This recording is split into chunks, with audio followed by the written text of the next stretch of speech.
off the puck coil.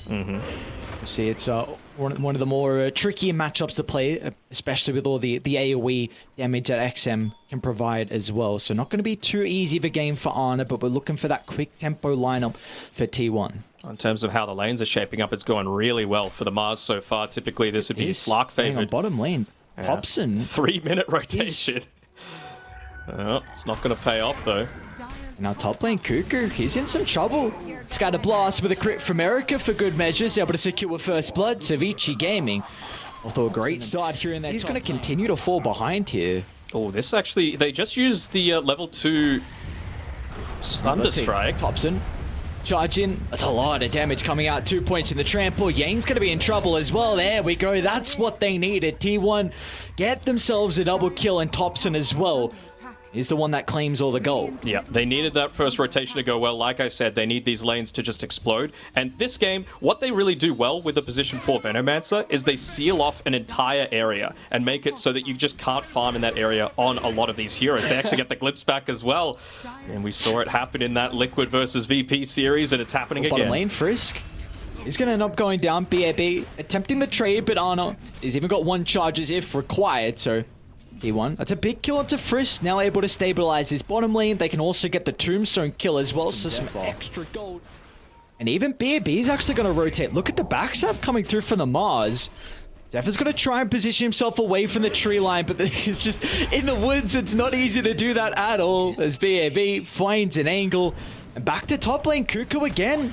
Just as soon as he steps a little bit too far forward away from the tower, Erica and Yang He's just blocking lock himself onto the Nature's Prophet.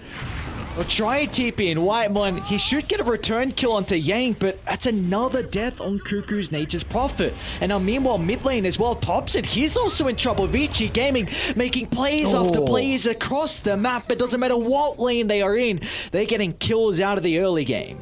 Yeah, for sure. Thompson's the biggest one that you need to make sure you're shutting down, though. He's the only one that, again, can be that early frontliner for the team. I was talking about it in terms of the supports. Oh, this would be a big kill, though. Do have a TP coming through here from the Snapfire just to try and turn this one around, and it might be another kill. Up the self, Zephyr. Nice Iron Branch block. Yeah, but we'll still be able to cut through. Zephyr in the tree line is going to sneak through, but the creep sees him. They spy him out. The Thompson's arrived. Here comes the Primal Beast. Is going to try and catch up to BAB, and they'll do just that. Little gold injected into Slark's bank, and it looks like Thompson's even going to catch out Yang in the tree line as well. Another double kill for the Primal Beast. And meanwhile, top lane now. Going to glimpse back Erica. Looks like they won't have any more damage follow-up, though, after the glimpse to be able to bring down the Chaos Knight. And look at XM, he's going to continue to rotate as well. We've already seen what Thompson can do in the early game, trying to put his own attention to the side lanes, and just XM... to make it not completely obvious, obviously don't want that D-ward to go off, especially considering how many times you've died. And oh, that's a nice free kill from Thompson in the mid lane. Just a classic Primal Beast thing, somehow diving under a T1 tower mid, even when someone else is nearby. Love to see it. Up lane. Erica again. We saw the lack of damage proving to be an issue to bring down the Chaos Knight prior, and it might be the same case as Erica tries to turn it around, but the Sprout will block him in. That is a big kill for T1 to find. Yeah, Veno, space created at the time from Zephyr there. Just making sure that he's keeping these 2 heroes busy, and well, even nice little bottle refill coming. Wonder if they're going to look to commit all of their spells. They've got the Dream Coil available, and there's the Tombstone as well. Yang's nearby too to try and pump in that extra little bit of damage here with the Scatter Blast. Let's see if Thompson's going to be tanky enough. That's not the case. VICI Gaming will shut down the slight streak that the Primal Beast was starting to pick up. Oh, another glimpse back. See you later, buddy. Well, this is... It's pretty big. It opens up the map enormously. You just had multiple heroes rotating towards the mid lane to pick up the kill. So much more effective. Great haste rune picked up by the puck. Ooh, Zephyr. Yeah, well, he's going to pop it just to try and dissuade XM. Static Stone from Whitemon. Look at the bait from Zephyr. Beautifully done. They'll try and lay down the ultimates from VICI Gaming, but it's not enough damage to bring down Thompson. Off the right side, Arna's going to get involved as well. Finds Frisk left alone. So T1, they've got the numbers advantage at the moment. Arna's going to look to wrap around. Even Cuckoo wants to get in the middle of it all. BAB isolated from Yang. Couple of kills going the way of Radiant. Does look like Yang's going to be able to step out.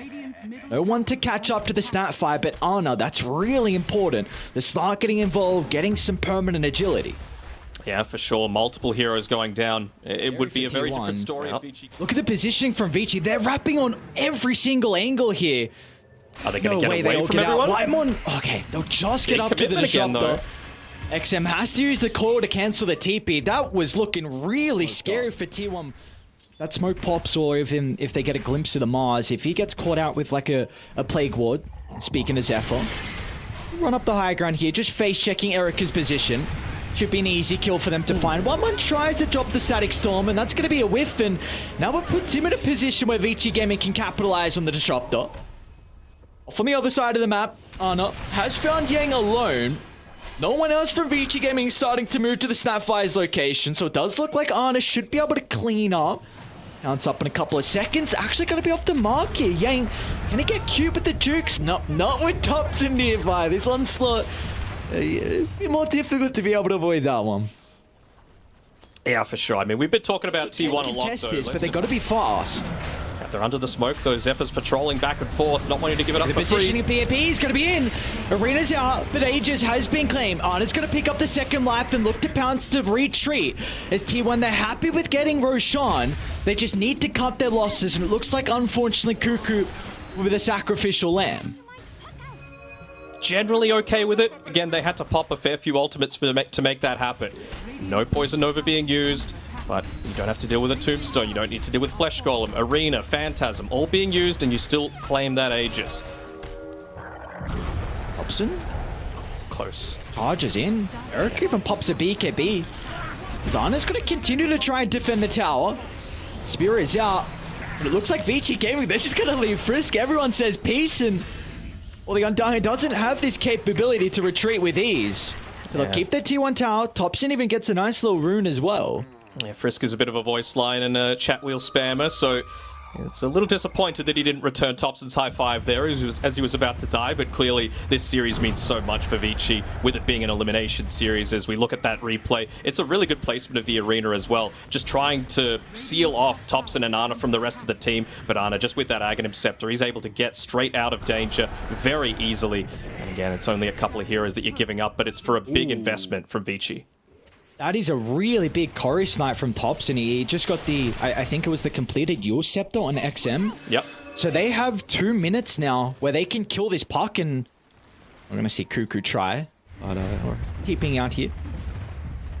But yeah, Orchid going to give them insane value for now. You've still got 3.5 minutes on the Aegis. I believe Ana went and purchased the Zephyr. It's close to the tower. Yeah, Glimmer Cape. He's chilling. All right. Arena again, BAB. He's got a little soft spot here for Mr. Zephyr. Seems like all the arenas being used like that. Topson, early use of the BKB. They're going to be able to glimpse back Erica, though. Beautifully done from Whitemon. Trying to carry a VICI Gaming. Now Frisk is in trouble as well as the pounce connects. The Cookie's going to get no distance away for the Undying, and Ana's got another pounce to catch up as well. You know, there's moments on T1 where you get little glimpses of what made the OG squad of 2018, 2019 so successful. Just that one more mentality, right? Where they're able to connect through onto the next stage of the team fight and really break the ranks of their enemy team. And that's exactly what they did just then. Not satisfied enough just to get to the person that's closest. They use glimpse onto the person that was slightly further back, bring them back into the ultimate while they don't have that spell immunity. And then Ana, just with that super long pounce, able to connect onto one more. So 2 plus an objective suddenly turns a 2k net worth lead straight into 6.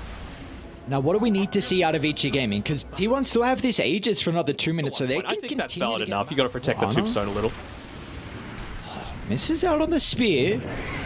Backpack's already been used. They actually might be able to blow him up the first life. VICI Gaming, they're going to try and set themselves up as well. They got the Tombstone layered down. They're forced to retreat, though, as all of Tier 1 show up, as Cuckoo's even got a TP into the middle. They've addressed the Tombstone issue. Ana's going to be cautious, though, still playing with the Shadow Dance. He even has the Aghanim Shard to utilize as well, but Ana is caught out inside the coil. The AoE damage, it's not coming through fast enough as Ana will survive, and now Topson's into the middle. The Pulverize to bring down one. They'll turn to Frisk, and they'll even catch out XM. As a beautifully timed pounce from Ana is not enough. XM just is able to jaunt away. Yeah, you're having to play so much more passively on XM here than I'm sure he's used to. I want to see the fight recap from that one, just in terms of the damage, because I'm sure Zephyr would be up towards the top. Look at that damage from the Venomancer. Just Poison Over, that's all he did, but it just connects forward onto all of these strength heroes, and that percentage damage, especially now that he's level 12, just does an incredible amount here. And I liked this. They didn't look to commit too heavily. They knew he had 40 seconds left on the Aegis. Good Eul Scepter use by XM, but it means that he can't continue to play aggressively. And then Ana realizing the fact that, look, I've got the Dark Shroud, I've got the Shadow Dance, I'm able to play this aggressive style. They nearly get picked off, but he's able to retreat back fast XM enough. Mid lane. Oh, yeah. Very close. Instead, Cuckoo's actually going to tip it to the triangle. He's on top of Mr. Snapfire out of the tower. Did you feel like there's a position where they can fight, but with Erica not able to find the Chaos Ball. Don't get much usage out of the Phantasm at the moment. They're just slowly losing more and more of their map. Might feel like this Dire Ancients area is the last safe place for them to be on VICI. So normally you would go and look to try and take the tier 2 top, and looks like that's what Cuckoos might be looking to prioritize. But Roshan's not going to be up for 2 or 3 minutes, so if T1 are able to get that tier 2 bottom in the meantime, that's going to be a big win coming through from them. Seems like for VICI Gaming, they're in a position where they just need to kite these BKBs, but it's so difficult because for them, they also need to use... Yeah, that's the thing. Like, you need to use your ultimates at the initial jump as well, so how else are you going to force the BKB early? Again, they have these big team fight synergies to be able to take a 5-on-5, but it's just a question of can they get them out when the BKBs aren't there? And you've also just got a Slark with Aghanim Scepter, double pounce. You've got a Nature's Prophet that can TP wherever the hell he wants. You've got a Primal Beast who's just picked up an Arcane Rune with that Onslaught. So they're just so mobile right now on T1, and really with what they're able to do with Zephyr and Whitemon, they might be lacking in stuns, but in terms of what they provide in area control and pickoff, it's pretty damn good. And I think VICI with their lineup as well, they were probably expecting this Chaos Knight. Hold that thought, Thompson. Okay. Not going to commit with the charge on XM. Let's creeps instead. Yeah, I'm sure he just had a quick glance over at the minimap, just see, all right, where is everyone? At the moment, Erica was showing on the bottom-hand side for T1, but he's not going to risk running into 4. Realizes the importance of holding on to that BKB for the actual big objective team fights, like invading in onto the high ground if they get the possibility to. And right now, you just have a look at the minimap. Look at what Cuckoo's doing. Most of the time, the Nature's Prophets, they're looking to try and push out the map with their treants, but he realizes we've got the net worth advantage. Let's just not give them any avenue to come back. I want to block up a lot of these ancient camps. I want to block up the quote-unquote safe areas for Erica to be able to farm. Really liking it from Cuckoo here. How do VICI ever start a fight when they have no vision? Like this early gem pickup, and you're going to a Slark as well. They're going to try and attempt. They still have the ward up. T1 missed this by the triangle. Ana's got the BKB. It's got to be quick. BAB gets the initial stun. It needs to be perfect for follow-up, but it's not. Ana's got an opportunity to play around with the ultimate. Now T1, they've shown up instantly. Onto Frisk they go. But can they get more out of this towards the southern side? Erica, he's isolated. The rest of the team wanted to back up, but Erica wants to go in. Now VICI Gaming going to be able to fall up as well, but the BKBs are soon to expire. Zephyr's about They're controlling the Chaos Knight for the moment, and as soon as they bring it back down after the Eul Scepter, Ana can get all the right clicks out. They'll try back one of the G's and drop. VICI don't have an answer as T1